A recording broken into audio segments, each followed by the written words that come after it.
And there's no messing and joking, this is real. Well, I heard he is, yeah. Yeah, and we did all over the place. The Anglers, best band in Ireland, and 90 FM Battle of the Bands. We won everything we touched. I don't have to do. It was annoying on the match. It was on the floor. Daughter gone, missus gone, brother dead, father sick. My two sisters were in and out of addiction as well. They were as bad as myself. So yeah, I couldn't see past it. If you sort yourself out and get yourself right, I'll follow you.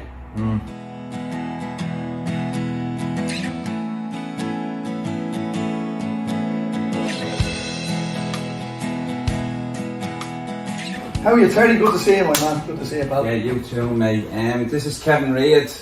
He's at there volunteering to do a testimony. He's at there being pushing me and helping me. We've been bouncing off each other to get the channel back up and running. So this will be the first one back on. Kev, it's fair play to you for coming on, sharing your story. It's a brave thing you're doing.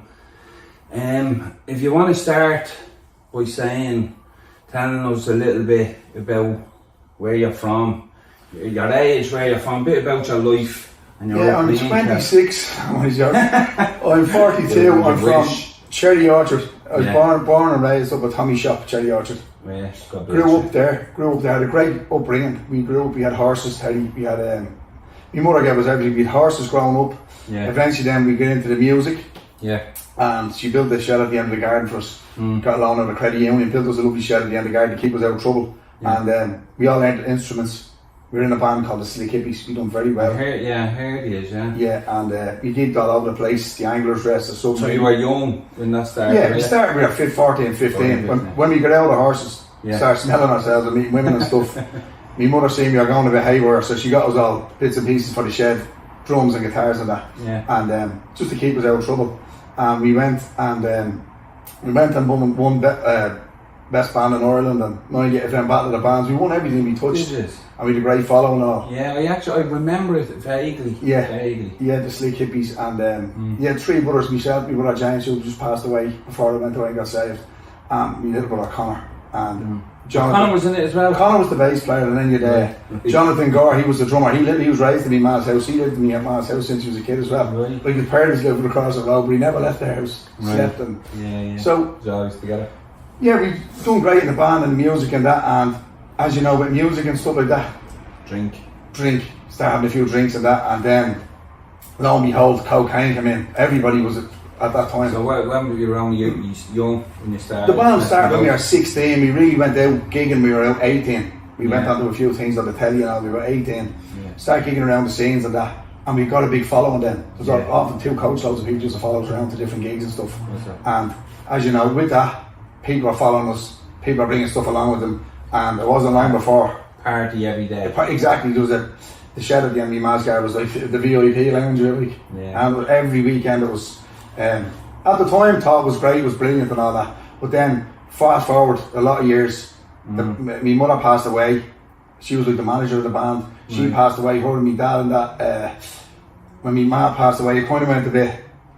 We kind of split up. We got back together again. But we all started picking up addictions. Yeah, we all started picking up addictions with cocaine and drink and sleeping tablets, and so we all had different addictions. And when we got back together, we done well again. We got back together, but then when the madness died down, I was throwing my head in cocaine. I was taking sleeping tablets. I was drinking. But I didn't realise how bad it was. Were you walking? I was still working. I was going to work in bricklayer, so I was going to work down. I wouldn't be in Monday. I'd never in on a Monday. I'd be in on Tuesday. But it really started off. I thought it was great because I could do it. Go to work, and it was grand. But slowly, I started missing Mondays.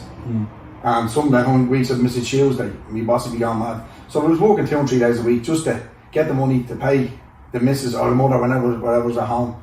And I was blowing the rest then on drink and drugs. And I got to the stage then where I would actually go to the pub and drink blackcurrant once in a big bag in my pocket. That's how bad I got. It's all, I admit it now since I got saved, but when I was doing it, you wouldn't have known. Because you say I'm off the gargle, but I'd be sitting there with a big bag of coke in my pocket. So the coke actually became the main thing in my life without even knowing it. It had me with a scruff of the neck. And what was that like like for people that are on coke or maybe dabbling in coke? What's it like? It was glamorised when we were out and you're out doing gigs. People say, but it was more glamorised than it's very acceptable. It's the worst drug to get a hold of you, cocaine. It's the worst drug, even Why is worse I that? believe than heroin. Yeah, why is that? It's accepted in pubs. There's people down it. I've often been, it was in the local and there'd be fell out of 60 down it. Women down it. My missus would say there's women in their 60s in the toilet down it. Yeah. It's rampant, it's everywhere, and there's a lot of people down it. Everyone's down it. Yeah. And yeah, it was more acceptable. Growing up, I didn't really grow up in the heroin epidemic. I grew up in the cocaine epidemic.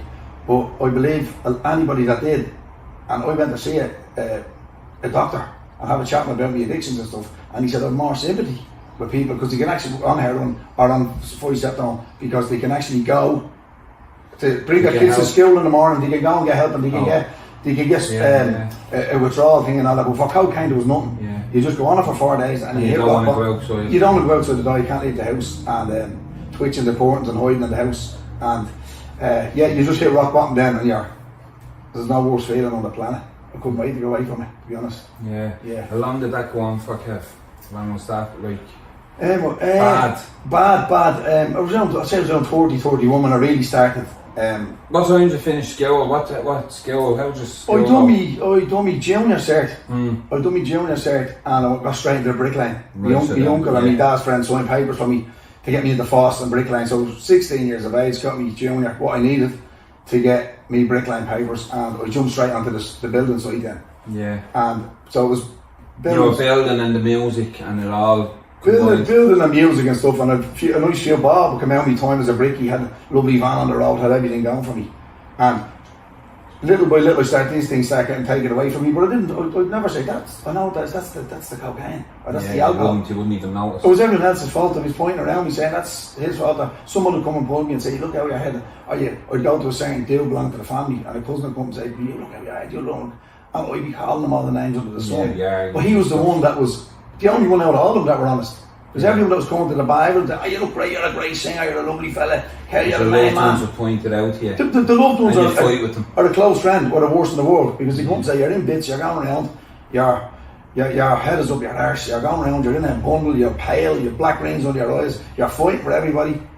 Your dad says that you're in the house causing trouble, and you're going missing for 4 and 5 days, people are worried about you. All of that kind of stuff. And I just want to say it for the video. While you're young lads, or whoever's got even got a dream of doing it, you cannot get back the years of your mother, your father. Like my mother passed away when I was very young, but my father even, I drove him mad. I drove my father demented. We drove around the car looking for me, we got missing all over the place. And then my brother James, he was sitting in the house drinking. Me and James had a part to play, we drove my father mad. And so you neglect everybody. You get into debt. But it wasn't me. I have to explain. It wasn't me. The devil had a hold of me. It wasn't me. I'm a nice fella. I'm a nice guy. I didn't realise. I didn't see how bad it was at the end. So when I went away and I look back at it now, I really realised how I had control over me. It wasn't me. I was weak. I couldn't stop it. It was I couldn't actually get out of the addiction, if you like. As I said, I was fighting for everybody, and if you said something, you'd throw me toys out of the buggy, and I'd have it out with you. No one could tell me. Take us into your one of your darkest times of addiction. Really? Would have had a hold of you. You would have been. Well, it's good to share. Whatever, because at the end, I think at the end was the worst. I was. Jenna threw me out. I was out of the house. My daughter says to me, Lily Rose says that I was living up my sister. I was actually my father's. He couldn't stick me. He threw me out. I was coming in all hours, all different people in and out of the house and all. He said, no, you have to go. So my sister, fair play to her. I was actually in my car in Aldi, in the car park in Aldi over here, and I was snorting. I was going to sleep, falling asleep with bags of coke on me lap and all in the car over in the car park. Gentleman apart of me, my dad was at throw me out, and my sister Tony took me in. So I went up to her house and I went from bad to worse. It was COVID, do you remember? Yeah. And Johnny Depp was on the telly with that girl and all fighting in the court case and all that. I was just sitting and watching that 24/7 that was on the telly, and I was drinking myself to death. I started drinking vodka and whiskey, and I was the first person down to the off lights, and the weather was lovely, but I actually went into a what would you call it? A psychosis. Yeah. I was playing the guitar, I was going around sitting in the back garden with a bandana on me singing songs, thinking I was a rock star. Right. And nobody didn't want to know me. I was bloated, I was in a bad way. And I really, when I come down off about, I think it was I was really heavy on it for a few weeks, and I come down off and I had no money. And I was ringing around asking people lens and all, and no one would answer the phone to me. And I started saying to myself, I was up at Wheatfield Prison, I was looking out the window, I had an old sheet off the bed on the window. Oh, it was a bad scene, or the mattress on the floor. Empty cans everywhere. That's what was at the becoming. But I was able to look by all that because the cocaine was keeping me going. Yeah, of course. But when I had no cocaine and no drink at the end, I think I rang my sister-in-law Leanne Kilms. I rang Leanne Kilms and says, I can't stick it, I'm going to do myself in. I said, I can't. I said, and I was crying like a baby on the phone. And I said, what am I doing to Jen, and what am I doing to this and that. And I was starting to hit you. Yeah, I was on a come down. And I was like, you're a waste of space, yeah. And I was thinking awful things and what was going to happen to my brother. And I got that low then. Leanne came and collected me to get me out of the situation. I said, I'm going to do myself. And she said, no, you're not. What about Lily Rose? What about Jen? I was in a bad way. Yeah. And she flew down and collected me at the church up in Cherry Orchard and brought me down. And she's a newborn baby, 3 weeks old. And she let me sleep on the sofa for she let me sleep on the sofa for 2 or 3 weeks. And I vanished out of the house again and ended up back up. Did you? As soon as I got a few bob together, and I thought I was back on my feet and I was grand, I wasn't going to go near it again. And so what was the alcohol? So you were an alcoholic as well? As well. Right. So it was drinking alcohol 24/7. Not thinking anything of it? No. And then when I got my big whack, I was getting the coke then. And then as soon as I'd done a line of coke, I needed to have cans and smokes. Of course, yeah. The park. Yeah. So long story short, I want to get to how I got to Victory Outreach. Is that okay? Yeah, of course. I want to forward to that part. It's crazy. So you went through, you got to your dark times, and that's when Leanne, and then how did the Victory Outreach come about? Leanne was, my brother had passed away, James, and my little brother Connor was worried about me. Yeah. And I was at the moving in with him for a couple of weeks, and I vanished again. So he was sitting in his mother-in-law's, Lorraine, who was a cousin of yours, I think. Yeah. And Lorraine was sitting there, and Connor was very quiet. She says, what's wrong with you, Connor? And he says, my brother Kevin's in a bad way, I'm not going to talk to him up the road. He looks lost. And he's a nice fella, and we're trying to get him out there because he's going to end up in Parmastown with my brother James. And she says, would he not try Liverpool? Roy Farrell's over Liverpool. He's moving mountains, he's saving, there's loads of youngsters over there going over from the area, from all over the place. Yeah. And he's working miracles over there. They've been saved, they're praying to God, and they're flying people. So I said, what's it mean? It's a Christian house. And I said, I didn't know what I thought. Like, what's that? What's a Christian like? What is that? Yeah. What's that? And Lorraine says, you go over and you move into the house and you say a few prayers. You go early in the morning, you say a few prayers. She was on any of that Facebook or anything like that. So she was able to tell me a few things she had seen. Yeah.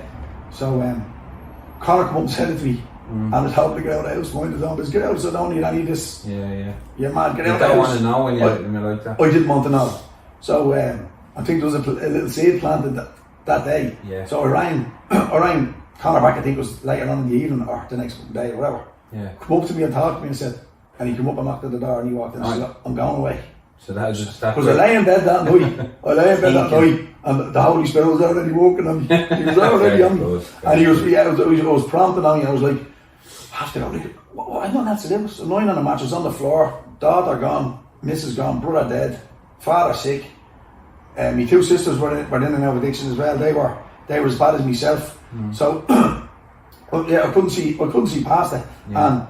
And the thing about Victory Outreach is, I'd actually said to me, I've no money to go away, and he says they don't charge you. Yeah. You go over, you live by the rules, you say a few prayers, you give your heart, and you give you back a work structure and this and that and the other. And I said, I'm gonna go. So Connor rang Jen, and they got a flight for me. Jen took money out of the mortgage, fair play to her. Went to Penny's, got me boxer shorts, tracksuit, a bag, whatever you need, a pair of sliders. Yeah, toothbrush. Yeah. And before I knew it, she rang Brother Alan. She rang Brother Alan from my sister's kitchen. Yeah. I said, how are you, Alan, at the time? Yeah. How are you, Alan? What's the story? And he says, hello, who's this? It's Jen. She says, I got your number off the internet. My fella's here beside me, his name is Kevin. And he's a lovely fella and he's in a bad way. Can you help him out? And Brother Alan says, yeah, put him on. And Brother, he asked me a few straightforward questions. And he never would talk to me. So I said, I'm at the bottom. I cried on the phone to him. I says, I'm lost. My brothers are passed away. I'm up in Cherry Orchard here. I'm going to be dead in a couple of weeks. I said, I was in terror. And he said, put Jen back on the phone. And I heard him say in his big voice, yeah, no, but is Kevin holy, is he? And Jen says, he's the holiest fella I know. I said, what are you saying? She just wanted to get me into the house. Oh yeah, he always says his prayers and all that or something, she said. And he says, we're full at the minute, but I'll make a bed for him if he's serious about coming over. And I couldn't believe that long. I was like, would you really do that for me? He says, yeah, I'll make a bed for you if you're serious. And I couldn't go, that was the Saturday, and I couldn't go to Monday because I owed a few bills to pay and a few bits and pieces to sort out. So I said, can I come over to you next Monday? Yeah. And he said, no, I'm going to put a mattress out for you and get the place ready for you. Are you going to come? And I says, as true as I'm speaking to you on this phone, I'm going to come.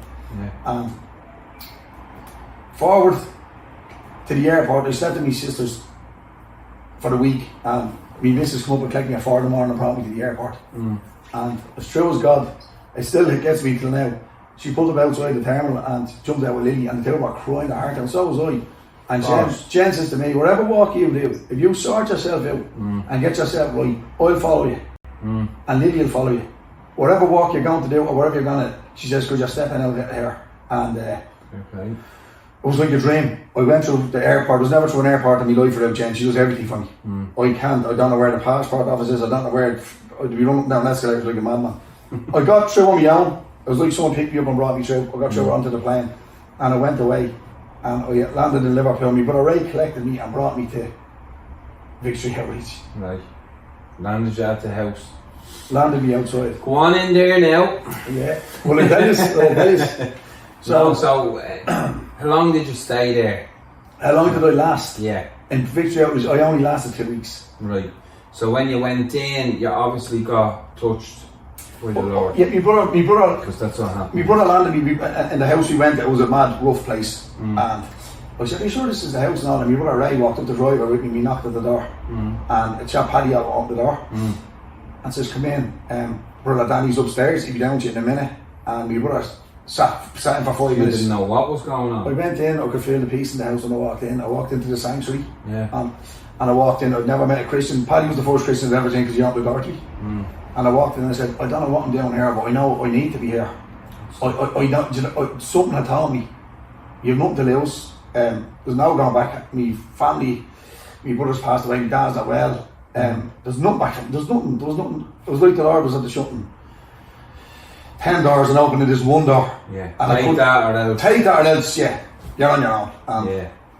I went in and walked in and had a little chat with brother Danny. He told me to run down to the house and what was going to be expected of me. And he just says, yeah man, you have to knuckle in, get into bed early, not act any easier. He said, we take everything off you, you're not allowed to smoke. He said, basically live by the rules. And you have to fix your bed in the morning, hay over the carpet, or do whatever, give you a structure. I said, I'm willing to do anything. So he says, I'm telling you, we're going to pray and we get you sorted. And my brother says, he said to my brother, you'll have to go now. And that was the start of my new life. When my brother walked down the hallway and shut the door. So you got prayed, you got touched by the Lord, obviously, because you're a brand new person now. Incredible. So you obviously came home to your family. How was life? Yeah, can I just tell you what happened when I got prayed on? This is very important because I tell everybody. Yeah, all the people in the church are sick of telling them because it's a miracle. Yeah. My brother left and brother Danny said, we're going to do a praying, we're going to lay hands on you. And I never knew what that meant, what laying hands meant. And Stevie, Mac and Paddy, there's a few lads in the room. And they're going to pray for you.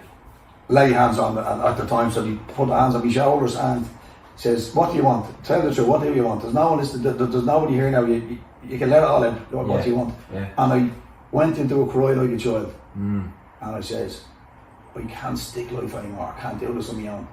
I'm sick of holding up a big front, I'm sick of trying to be somebody I'm not. I'm only short, I can't handle it. I said, I've 10 addictions. Cocaine, alcohol, cigarettes, gambling, everything. I said, I can't stick it, I'm not making it, I'm not destroying my life, I can't do it on my own. And brother Dan, the lads prayed to me, I was crying like a baby. I thought it was only about 3 or 4 minutes, the lads said it was 20 minutes. I was howling of a lift, I don't know. I started crying like a baby. They were praying to me, break this man's addiction, blah blah blah. I walked out of the house half an hour later, and as true as I'm looking at you, the grass was electric green. The sky was the bluest I've ever seen, and I could hear the birds whistling like never before. It was the freshest, it was like walking into a car town. It was like walking into the television on on The Simpsons walking across the park. Somebody would say you had to be this fella that had been taking stuff before in the but I know personally. It was incredible. No, I had stopped. I'd stopped 24 hours. I tell the truth. I don't tell lies anymore. I'd stopped 24 hours before I went away. I'd stopped cocaine and I'd stopped sleep. I had a lamb's curry, a curry shop down the road. Had a lamb's curry and I went through it. It's the power of prayer. And it was amazing. And to get together with the lads and all in the house, we went out for a walk around the duck pond on day one. And I cried and I kept crying. And I said to the lads, "What's wrong with you?" He said, "You're saying goodbye to your old self. You're healing. This is going to happen to you." And I didn't know what would happen to me then. I know now. Yeah. Because I've seen it happen to a lot of people. I was born again spiritually, born again. So it was incredible. It really was. Yeah. Amazing. No, and that's just the start of that. You obviously came home then to your family. How did people after day one, day two? People would be weird. Yeah, I was touched after the first day over there. I knew there was something different about me, and I settled into the house. I had to get used to the rules of the house. Yeah, there was no swearing, no cursing, and you'd done your bed, you went down and trimmed the bushes out in the garden, you done what you had to do. It was like a boot camp done in a clever way where they strip you. It's a blank canvas. They take your phone off you, which phones are nuisances anyway. I think phones are to destroy the world. They take your phone off you, they you hand over your passport, you put your passport in a safe, your mobile phone, and everything, and they search you so you've nothing on you. And you're in a house with 20 lads that are broken through a different poison, whatever let it be, and 20 lads that want to get better. And everybody's on the same par, and it's great respect, and everybody, and they give you chores. Some lads make dinner, some lads make. It's like God's military. Exactly, it really is, and God's army. It was the most daunting thing. Just for people listening in, I want to tell them that step out to get on an airplane and go to Liverpool on my own when I was really bad and heavy on drugs and drink and rattling. It was the most daunting thing, Terry. But it's the best decision, the most wonderful thing. I would love to be born again every day. It was the feeling. It was so like, looking back now, it was like the feeling I had when I walked out of that room was it was like I was being hugged by my mother. It was a love that I'd never experienced. It was the most powerful love feeling. It was like I was filling myself. There was a hole in me I was trying to fill up with all these drugs and drinking this and that. And when the lads played on it, what I said in the room was the lads asked me to repeat after me, and I done the salvation prayer. And I filled. I don't drink, I don't smoke, I don't course. The strongest thing I'll take is a paracetamol, and I'll drink a coffee. Yeah, that's a bit. And plenty of water. It's easy just to spit that stuff out, but that's amazing. Yeah, that's some transformation. To take away, even to take away cigarettes, one thing. Yeah, but to take away several, all of them. My brother in England rang me after a few weeks, and he says, "How did you give up smokes and drink at the same time? Tell me now, there's a secret, isn't there?" Yeah. I said, "Smokes, drink, cocaine, gambling, sleeping tablets, Solpadeine." I was strung out on Solpadeine, I was drinking them dissolvable Solpadeine. I was drinking 80 down a pint glass 3 times a day. I was a mess. I was just a chemical toxic mess. Yeah. My body was just a cycle of mess. Yeah. You take anything. I'm only living now, since I'm 20 years of age, I'm living my life the way I should have. When you came back, what way were you?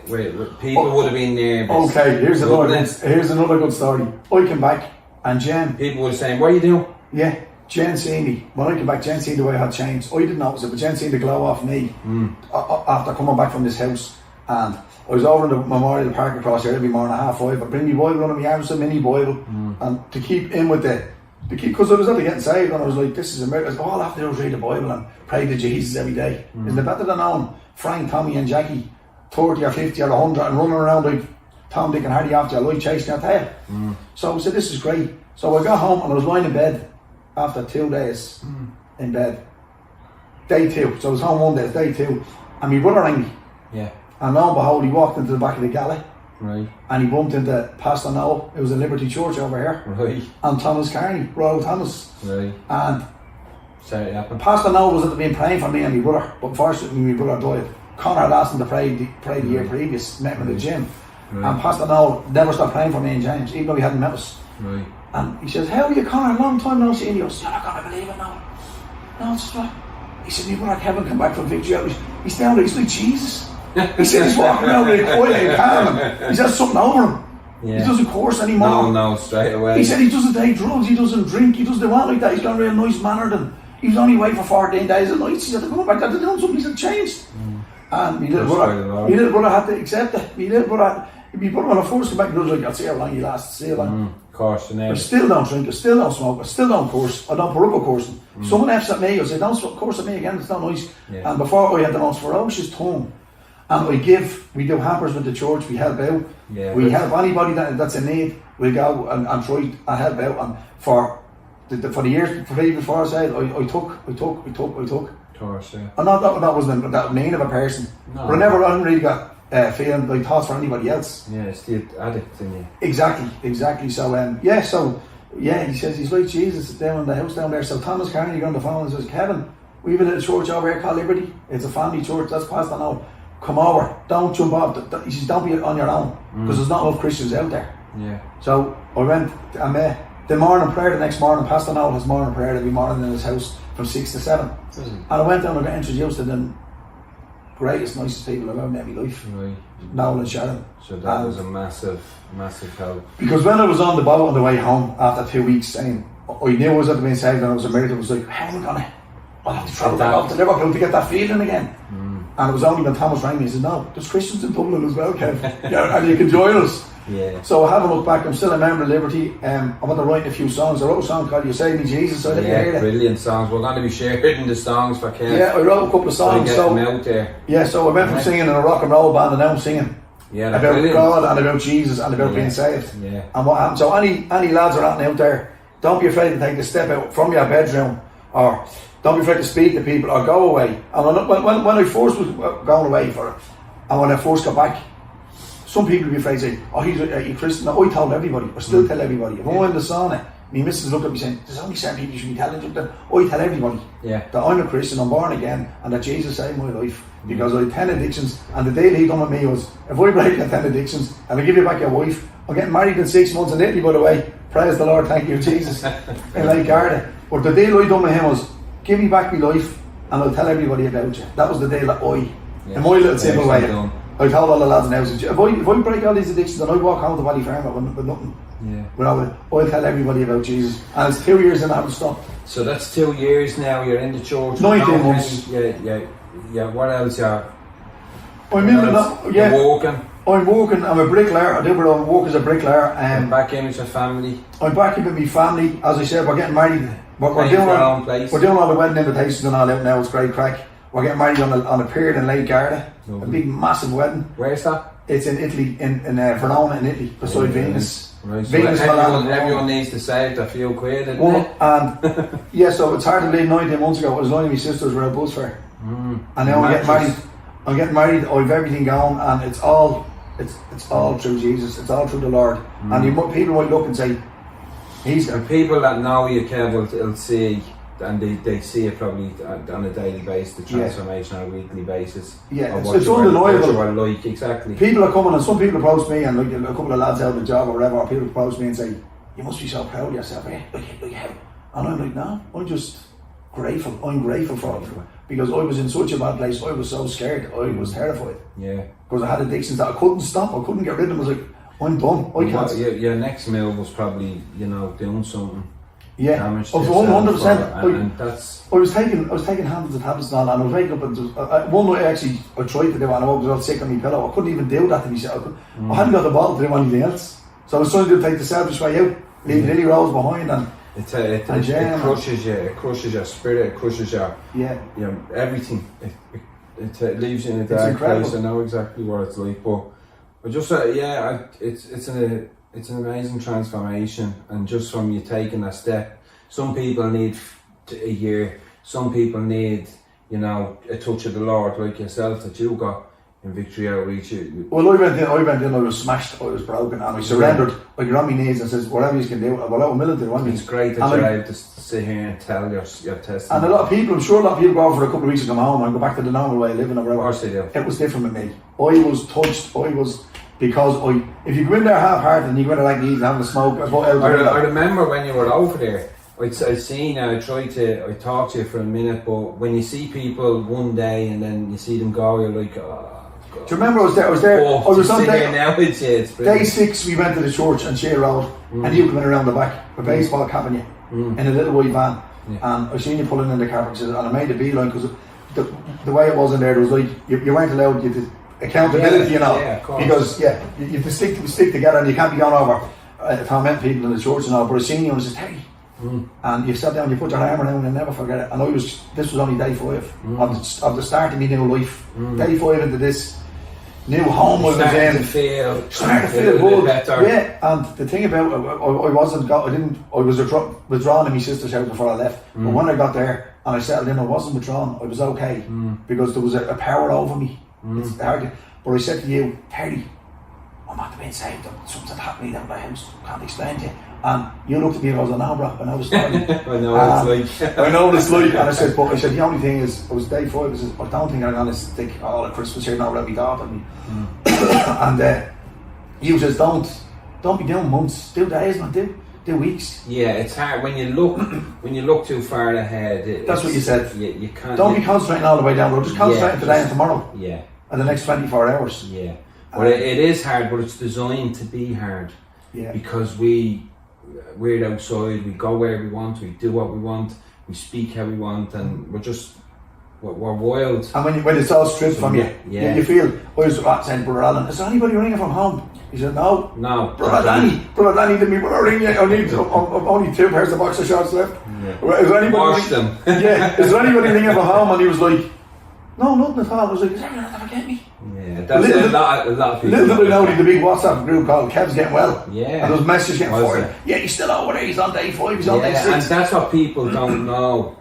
When they're in the home, they're thinking, yeah, but what about me missus? What about me kids? Yeah. Listen, you were a torment when you were out there with them. I called Pastor Pastor Roy and I had a whinge and I was crying. And I cried to Pastor Roy and I'll never forget what he said to me. He says, you alright, man, yet? And I says, yeah, I miss my daughter. Roy, I want to go with that. He says, yeah. He says, how long are you away? I said, well, away about 6-7 days now.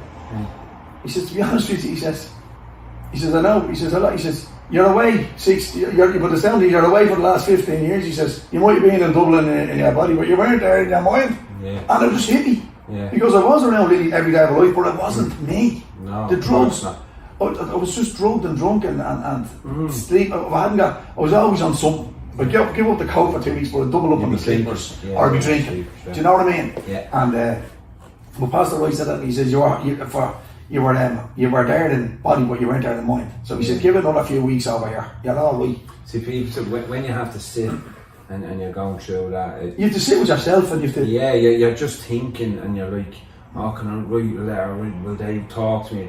Shut it all out. Yeah. Shut it all out. Okay, Lord, help me. Yeah. So I started writing little letters. That's what I've done every day to keep me there for the 14 days. I dedicated a letter to every day. So my brother James had passed away. This day is for you, bro. And I wrote down today, Jimmy's making potatoes and we're going out for a walk around Anfield Park or whatever. I wrote stuff every day and this day is dedicated to you, Dad. And so I wrote for 14 days. I dedicated a day. Brilliant. It was kind of like my little crutch. Yeah, help me. Yeah, so I had a copy and I had it full up. We got the day 14. And I loved the worship over there, did you? I loved it. Oh yeah, it was brilliant. And so I do a bit of singing with Noel's daughters in the church as well. Yeah. And it was amazing over there on Sunday. Incredible. Yeah, it does be, yeah. I love it. So, but when you came back, so people started to adapt and you were looking all right and doing all right. And how long is it now? 2 years? 2 years on? It's 19 months. 19 months on. And it's going strong. Going strong. It's amazing. I can't describe it. Getting married in 6 months. Things are good. As I said, walking away, a brilliant job. Paying for your own place. Paying for my own place, apartment, wife back, daughter back. Lily's 17. So, and I'm glad I'm here for her. Yeah, she's turned into a little lady and all that. I'm glad I'm here for her. She rings you on the phone all the time, Dad, I need money or I need help or Dad, I need a voice. How could I give her the voice where I was, the state I was in? Yeah. So, incredible. Yeah, it's a powerful transformation. Powerful testimony, Kev. Nice one. I do appreciate you coming on because it takes a bit of courage to share your story. Yeah. But what happened that I can't thank Jesus enough and Victory Outreach and Liberty Church for the way my life was transformed. Yeah. It's incredible. Alright, love. Thanks, pal. Thanks for having me. That's the first one out. I have a few more lined up, so hopefully we can keep these testimonies going. Peace out. Too deep to say. When I first felt your presence, I just knew You picked me up, you put me right. You turned my darkness into light. But then I said that I would follow you. 'Cause you turned my life around.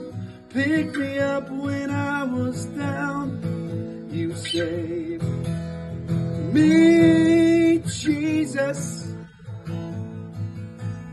From Liverpool to Liberty, you are my friend and you followed me. You showed me things that I had never